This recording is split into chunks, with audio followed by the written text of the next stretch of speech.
This is the McCafferty Bridge. We're on our way to Hillsboro.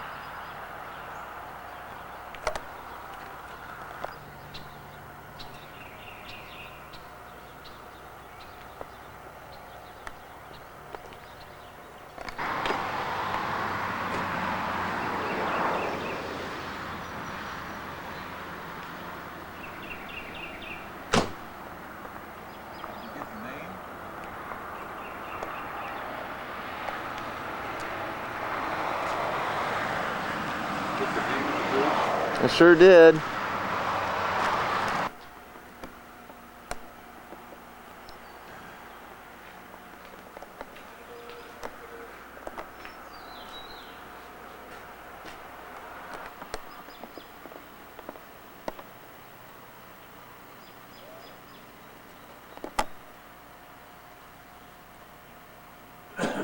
What are these mud daubers that are up under the bridge there? They're mud daubers. Well, that's a bee, isn't it? Mm-hmm. Never been stung by one, though. All over there. All up in there. Covered bridge. This is the site of the East Fork of the Little Miami.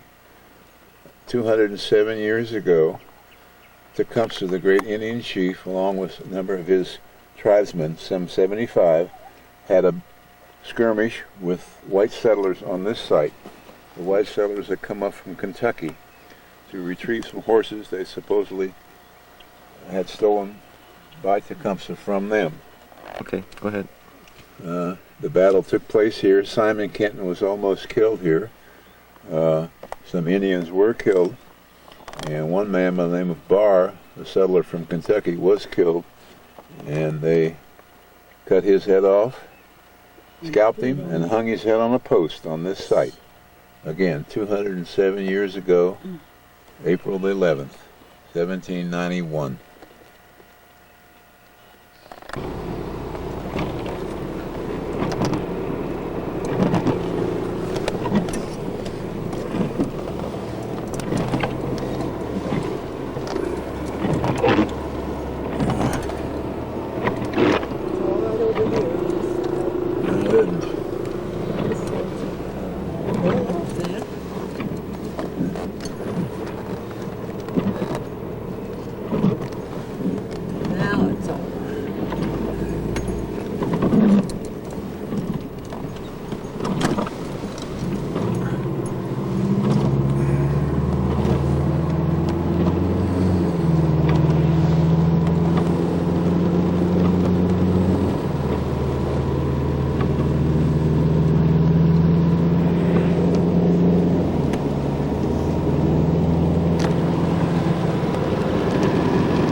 Landmark in Manchester, that building.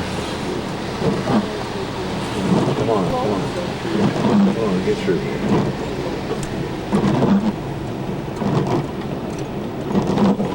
Where the flower shop is. This place right there. Now. Well, we ended up finding this finally. We found something. And this is Nicodemus Rood. Oh, wait a minute. Is that what it says? I can't see it. Well, we're going to have to get in there. That's how it used to be spelled. More like how we act. This is the Garrison Cemetery.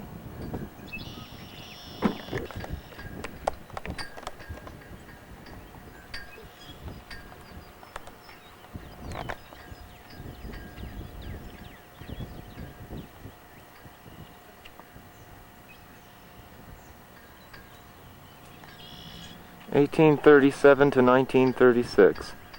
327 lots. 86 burials documented, including veterans John J. Garrison, Benjamin Garrison, James Nicely, Nicodemus Rood, and William Rood. That's us. William Rood, Esther, his wife. 1835 to 1910. That's rude, man. Okay. Yeah. Okay. While I'm filming this then, talk about it. Is that it? Yeah. I can't see it. Well, I can see it. I'm reading it. John Rood, son of... I can't read it. Well, he was killed by a horse. Is that what it says? No, but you said that. This is Nicodemus Rood. Hard to read that one.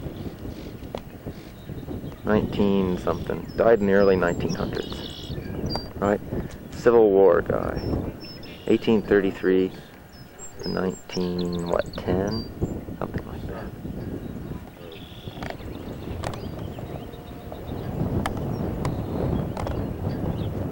There's Mom.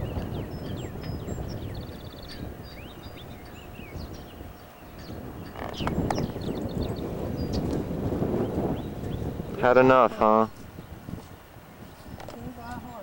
Elsa has had enough. What? Just capturing you. Oh, don't do that. Okay, I won't.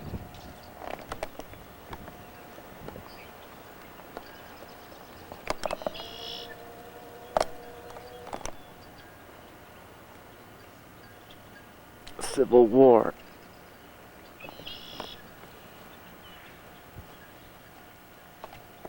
There's Daddy-O. Checking out some dead Roods.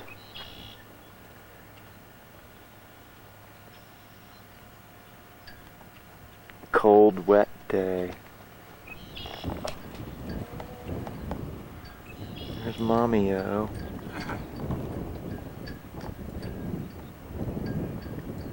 Shielded from the wind, turning her back on inclement weather. Wonder what she's looking at. Who knows?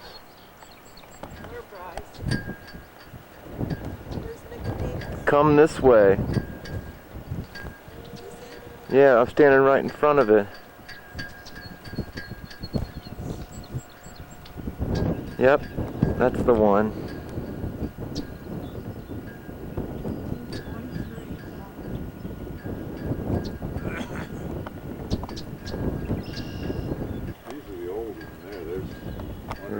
JR. There's Susan, Rood, dead. So I'm a little disturbed by this lack of an H in the name. There's a lot more Roods that are spelled this way, and they're not our relatives, so who are these people? Peter. There's Nancy.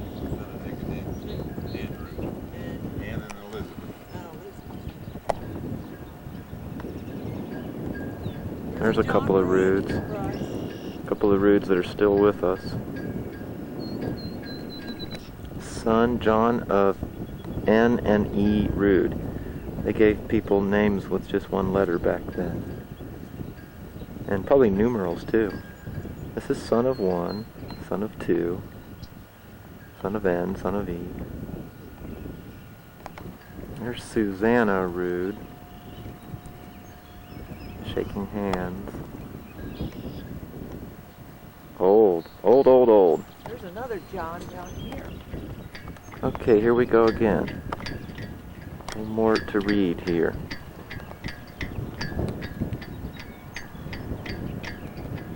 Peter Rood was one of the first directors of the school district here.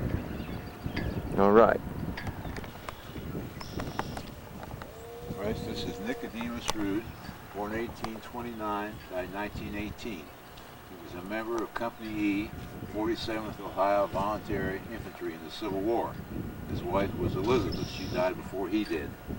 He was in the Civil War and was interned at Andersonville Prison in the South. He got captured. He got captured and interned, and then were finally released with an exchange toward the end of the Civil War. It's really cold and windy. Let's get back in the car. Okay. Stop. Okay, now just talk about the name change, the H.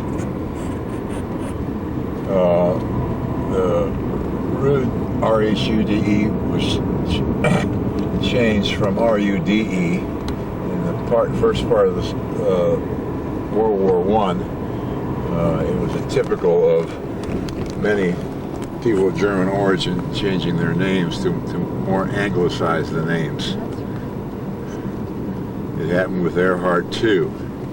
Earhart became E-R-H-A-R-D-T when it was originally E-H-R-H-A-R-D-T. Right? Right. That sound good? Sounds good. Well, and then they dropped the E-R-H-A-R, they dropped the D and spelled it E-R-H-A-R-T. Well, it sure sounds still pretty German, regardless of little letters here and there being dropped. Indeed it does. How could it really do the job of eliminating our German heritage during the World War I era? Well, it was typical. It was done with, many names were anglicized at that time. Many. Jewish names too. That's right. Matter of fact, more Jewish names were anglicized than anything else. Exactly. Well, you want to change it back? World War I and II are over. We should go back and be the Rudes. R-U-D. Yeah, you'd have to go and change a lot of paperwork. It had to be legally done too. Sure, of course. Be a lot of work. I think it would be easy.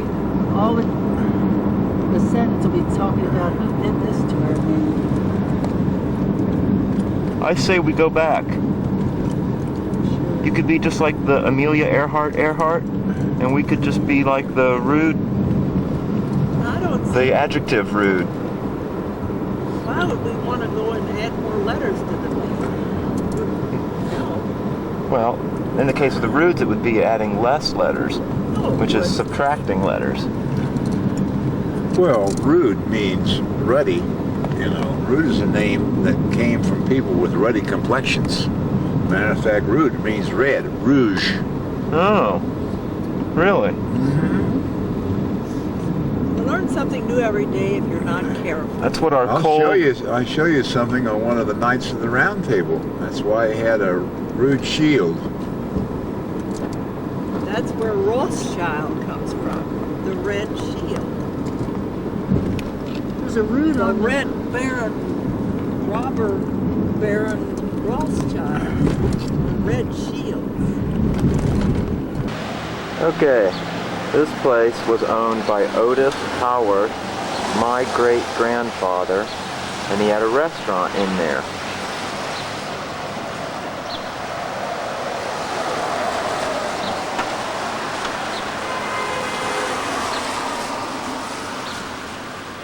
So they say.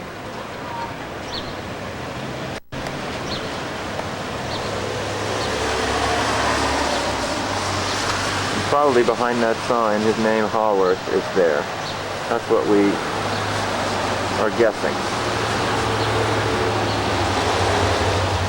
We came through here a few minutes ago at high speed.